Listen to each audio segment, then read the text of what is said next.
I'm going to be playing the physical damage Crossbow Mercenary. What is up YouTube, and this is Aeroplane, and in my previous video I covered a complete analysis of the Witch Hunter Ascendency, which I'll be starting with as it looks absolutely amazing. I've come up with, in my opinion, a build archetype not yet talked about through the various mercenary videos that I've seen, and it is the physical damage archetype of the Crossbow Witch Hunter Ascendency.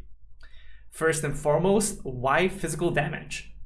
Historically in PoE 1, most builds approach scaling of damage of physical attacks or spells through two main ways. Firstly, for spells as an example, it is going to be through the use of conversion, like in the Shockwave Totem build where you convert physical spell damage to cold, and a Fire Blade Vortex, for example, through Ritual League where you apply fire damage on a Blade Vortex build.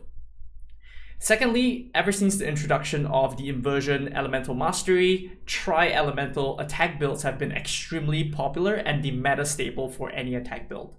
This is going to be for claws, for bows, and only until the ultimate endgame where there are mirror tier fist bows or claws, and fully converting the damage into one specific element and penetrating through that.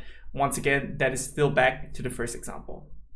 In Path of Exile 2, the above methods are no longer as good as they seem, and here are 7 reasons why. Number 1, conversion no longer respects origin, which means that if you convert damage from one type to another, from physical to cold, your increases and gains as extra no longer applies to the original damage which was converted away from. In this case, physical to cold, for example, it's no longer going to apply to the physical portion of it. And because of this, there's no longer this double dipping with, for example, spell damage or gain S on the physical component, and Dreamcore has a video fully covering this, and I'll drop a link in the description. Inversion in Path of Exile 1 existed as an elemental mastery, and so far we have not seen this existing in Path of Exile 2, but this is something that we have to wait and see. And this is the sole reason why tri-elemental builds became the meta.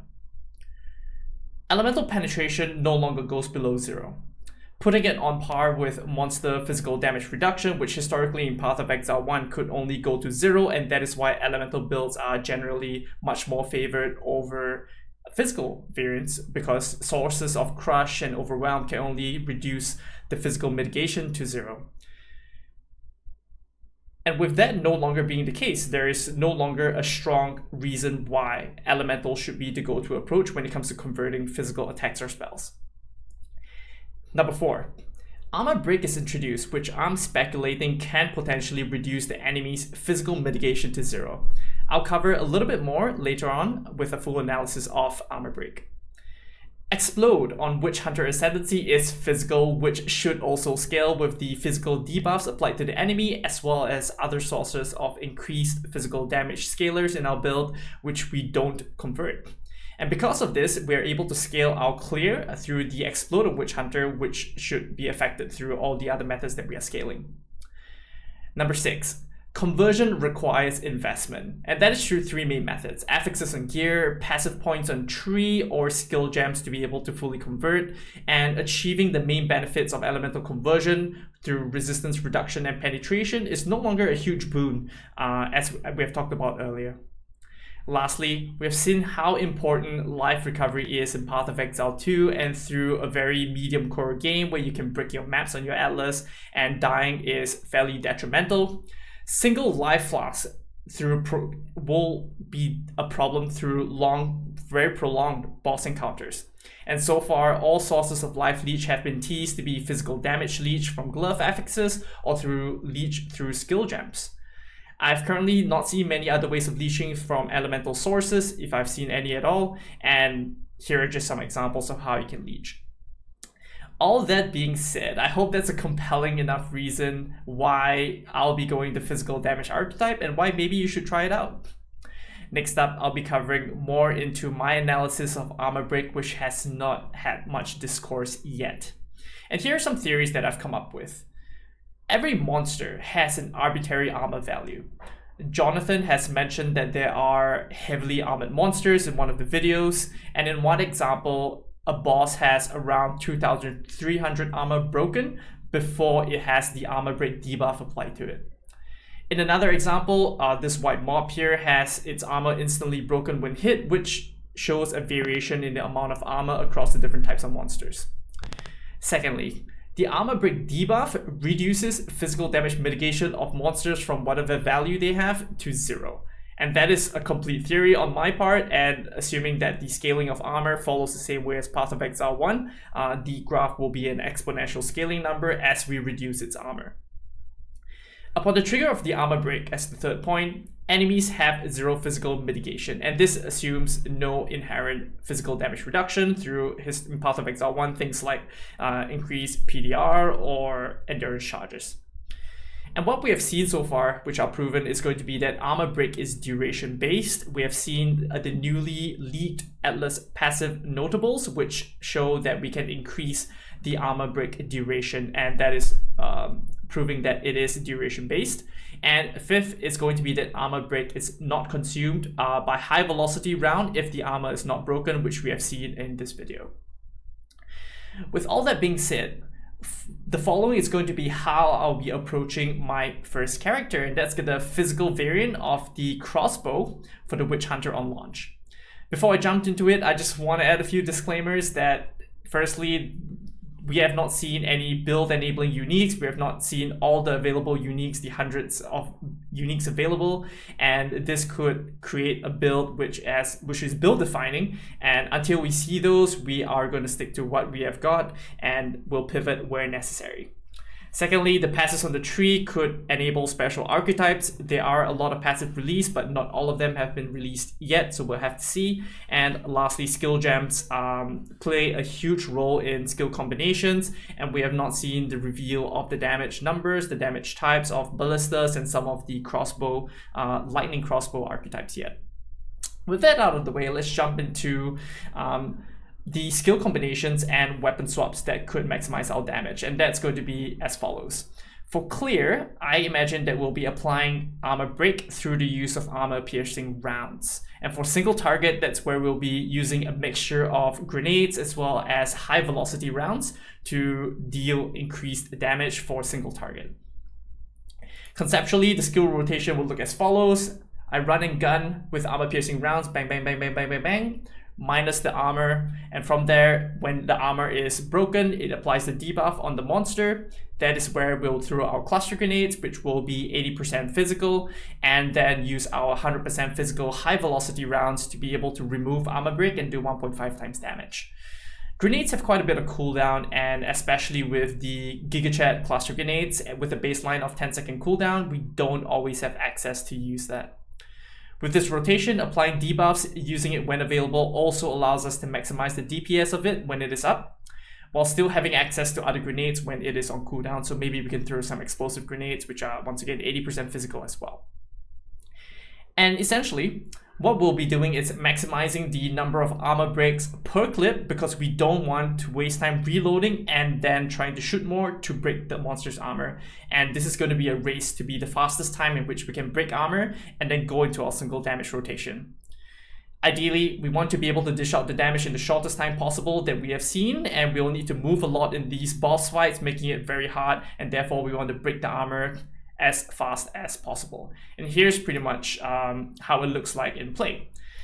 17 rounds from what we have seen in this video for the armor piercing clip, and it took around 9 shots to break an armor in one of those cases.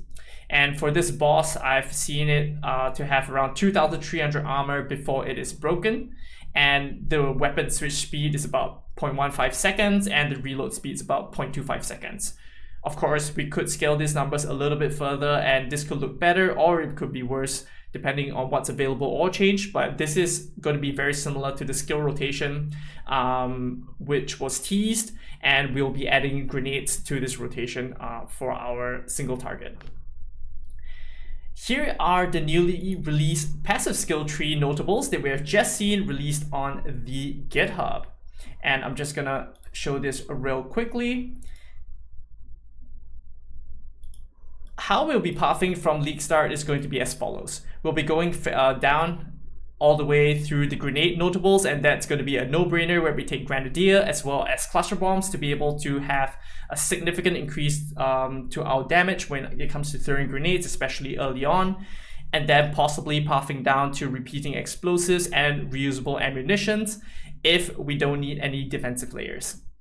So with this, we are going to have a lot of damage on our build outright, and we have seen the boss fights taking a long time, and having more damage will definitely trivialize these boss fights a little bit more and have these fights to be a lot shorter. From there, you can have some cooldown recovery notables or quality of life options through life regeneration that we have seen near the start of the passive tree, where you have mass rejuvenation as well as relentless to be able to get some life regeneration if needed. And other cooldown recovery options that you have are going to be through distracting presence as well as authority on these portions of the skill tree, along with volatile catalyst, which we'll be pathing through. And from then on, we have various options to path left to be able to take the armor break nodes, and that is what I'm leaning towards right now, to be able to go towards the armor break nodes through crushing judgment, and pathing left towards these nodes for pile on, increased damage on fully broken armor, and irreparable for armor break duration. From there, we have various defensive notables in the area through Unnatural Resilience, which was revealed previously, to be able to give some defenses through maximum fire resist, as well as some fist taken as fire on the left side of the tree, which should be extremely powerful. And of course, Unbending, which is in the area to be able to give us some maximum life. One thing to note is these small passes, which have not been revealed yet, we don't have information on them, so this could also play an important role alongside the unrevealed notables on the tree that could affect how we're going to path. Last but not least is some options when it comes to defenses, and we have not seen anything with regards to ailment immunity yet, so ailment mitigation is going to be quite important as well. And on the tree, we have various options to apply ailment immunity through the bottom side of the tree, I believe, to be able to get some ailment mitigation on damage over time ground. I can't remember where it is. Ailment damage over time. And there are some options towards the right side of the tree, which we can take like Heartstopper, which will be good to be able to help mitigate the damage from damage over time sources. So that is one option to path to the right side of the tree, but it looks slightly more lackluster right now, pathing to the right side, which gives a lot of evasion notables and projectile damage, which is not crazy for our build, given the armor break approach that we are going. Next I want to cover is going to be the ascendancy choices, which I'll be going for, and that is going to be these available nodes over here. And from what we currently know, everything is absolutely amazing, and it's going to be very hard to choose between them, but I have to settle on them. And for the first lab, what I'll be going for is going to be Cull, which applies to magic and normal monsters, which your skill gem, Culling Strike, doesn't provide. It only provides Cull for rare and unique monsters, and having Cull on hit whenever it reaches the threshold will feel really good. Secondly, I'll be going for Decimating Strike through Judge, Jury, Executioner to be able to do that huge damage in combination with Cull, which is very good not just for single target on bosses, but also for general mobbing. And this combination should provide a very smooth leveling process. Once again, we don't know for sure how it's going to feel, but I can imagine that it's going to be very good as compared to the other alternatives. So once we have gotten our single target, our third lab, I'd imagine I'll be taking Explode. That's where in late game, typically the packs of monsters will be a lot chunkier, and that is where we can benefit a lot more from the Explode through Zealous Inquisition, which once again, I mentioned that it scales with the physical damage build that we are playing.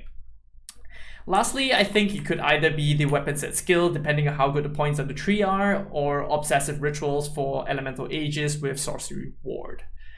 Our clear is going to be absolutely amazing, in my opinion, with the 10 to 30% Cull for normal to rare monsters, and removing 5 to 30% life through Decimating Strike.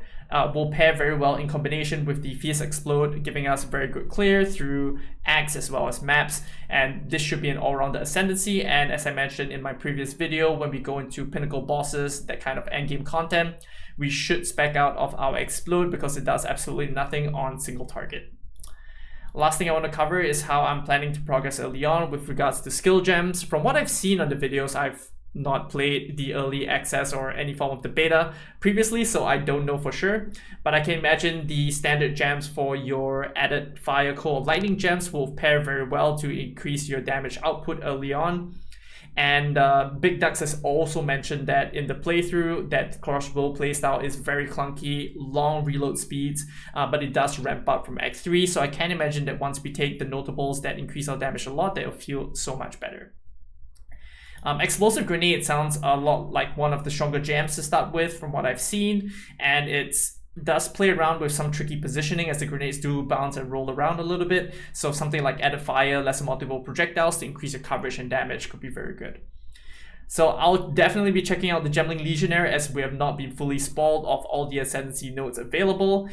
So when I ascend for the first time, that's where I'll be taking a look at the Gemling Legionnaire, which could be absolutely busted and we might go for it. But for now, given that for what was released for the Witch Hunter, it does sound really good. Once again, just some tips before I end off is that the build enabling uniques are not revealed yet. Passes on the tree can enable special archetypes. Skill gems can play a huge role in the builds, and we have not seen a lot of the ballistas and the shock variants of the build yet, so there's still a lot of changes to be had. Weaving in ailments into your build could be really good through shock or freeze ramp up, or even ignite could be very good components, and not to mention bleed, of course, on a physical build. Pantheons is something that were not mentioned so far, and the removal of that could be very detrimental to how we construct characters in Path of Exile 2. And affixes of charms, we have not been revealed what they are yet, alongside a lot of the gear pieces like our amulets, our rings, what we can feasibly get through damage or defensive layers. So there are too many unknowns in summary, and so I'll highly recommend you catch me on stream to ask me a few questions and follow my progress as I try this build out on early access launch, and we'll definitely pivot if things don't work out. Regardless, I'm extremely excited for Path of Exile 2, and I hope to catch you guys on my stream. Let me know what you think about the physical crossbow build and archetype. So I'll be playing that on launch, and if you stuck to the end and enjoyed the video, don't forget to like, share, and subscribe, and I'll catch you in the next one.